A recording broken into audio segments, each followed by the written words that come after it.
Uno de los elementos clave que definen la identidad de un filme es su ritmo, o sea, la velocidad con la que suceden y o se cuentan los acontecimientos de su relato. Por lo mismo, es una arista que dependiendo de la película puede generar reacciones divididas, y una crítica común que suele oírse aparece cuando un largometraje para el ojo público resulta ser lento, reflejado en opiniones bien extendidas a la hora de describir de inmediato esta característica como un problema, tales como que no ocurrió nada, o que no avanza nunca, o que ZZZ y una larga lista de afirmaciones sinónimas. Y lógico, me parece que esto sí puede ser un problema inmenso en diversos contextos, en especial al tratarse de cine narrativo más convencional, pero ciertas corrientes cinematográficas e incluso dentro del propio cine narrativo buscan justamente cuestionarse la necesidad u obligación de evitar un ritmo lento como dogma inquebrantable, abrazando así un pulso más pausado y usándolo a su favor para transmitir emociones, ideas, mensajes o demás que por medio de un ritmo más convencional simplemente no sería posible, o al menos de la misma forma. Entre las movidas que se caracterizan por esto, podríamos poner en la cúspide a la que en ciertos sectores, en especial en el comentario virtual, se le ha acuñado como slow cinema, cuya traducción al español es literal cine lento, y que, pongan mucho ojo, no hace referencia a cualquier película con un ritmo lento, entre comillas, descripción que de por sí es bastante subjetiva, sino que se puede delimitar dentro de un modo de hacer cine bien específico que, en palabras muy superficiales, podríamos describir como lo más cercano a una especie de cine ambiental,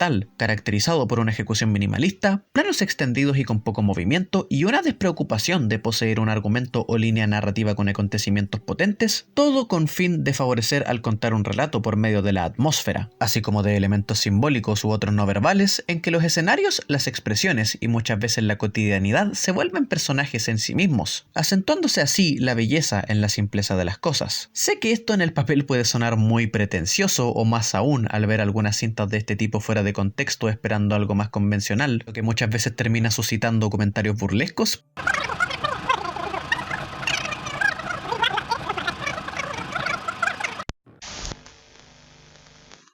Pero es una forma de hacer cine que, como les decía, abre la puerta a evocar emociones de forma diferente pero tan efectiva como en cualquier otro enfoque cinematográfico, así como a evocar dilemas sobre el cómo apreciamos el cine en sí y hacernos cuestionar el rol del espectador, exigiendo su paciencia y no al revés, siendo muchas veces la audiencia quien exige que la película sea entretenida para su propia satisfacción. Todo esto ha resultado en algunas obras maestras del séptimo arte que han tenido a su vez una influencia infinita, pero también se entiende que estos enfoques queden más en un estatus de nicho y de culto, más al pertenecer a corrientes que podemos llamar vanguardistas, y que muchas veces profundizar en estas implica sentarse ante películas de más de 4 horas. Aún así, y de forma natural, ha visto su cruce con cintas de tipo más narrativo, en diferente grado y con efectividad, pero incluso en estos casos resultan películas que son fáciles de desmerecer si no se ven en un estado de ánimo determinado, o con la predisposición a la idea, a mi parecer algo limitada, de que todo el arte debe ser entretenido para ser bueno. Ya dejando de irme por la tangente, pues me encantaría hablar más a fondo de este enfoque como tal, pero eso quedará para otro video específico. Aquí en Chile es una corriente que ha influido bastante entre realizadores de cine más contemporáneo, como en el caso del novísimo cine chileno, que bebe muchísimo de esta finalidad introspectiva, aunque con un ritmo en su mayoría menos glaciar al de este tipo de cine, pero también, en casos más contados, habiendo directores que gravitan alrededor del slow cinema puro y duro, directores como José Torres Leiva, Sebastián Sepúlveda o el que nos convoca el día de hoy, Theo Kort. Nacido en España, pero siendo hijo de padres chilenos y trasladándose a este país en 1996, se vio atraído por el cine, al igual que otros directores de este enfoque, como un medio de expresión más que como un medio comercial o de mera entretención, por lo que apenas se le dio la oportunidad de construir obras audiovisuales de mayor alcance, en específico a inicios de los 2010, marca su estilo y visión como una cimentada por completo en este mundo ya descrito, presentando su largometraje debut, Ocaso, en 2010, una cinta crepuscular de ritmo antártico en la que exploraba el titular ocaso tanto de un hombre como del legado de toda una familia, siendo este el mayordomo de una casona con años de historia pero que ya apenas se sostiene, lo que se observa mediante parajes prácticamente inertes en que el frío escapa de la pantalla y nos transmite esa aura de decadencia, notándose igual una lucha simbólica contra esa decadencia, manteniendo la llama prendida de una estufa o mediante la realización de rutinas varias. Basta decir que la cinta demora media hora en llegar a alguna secuencia que incluya diálogo y, como ya explicaba, es una de aquellas que no es para ver en todo momento, momento,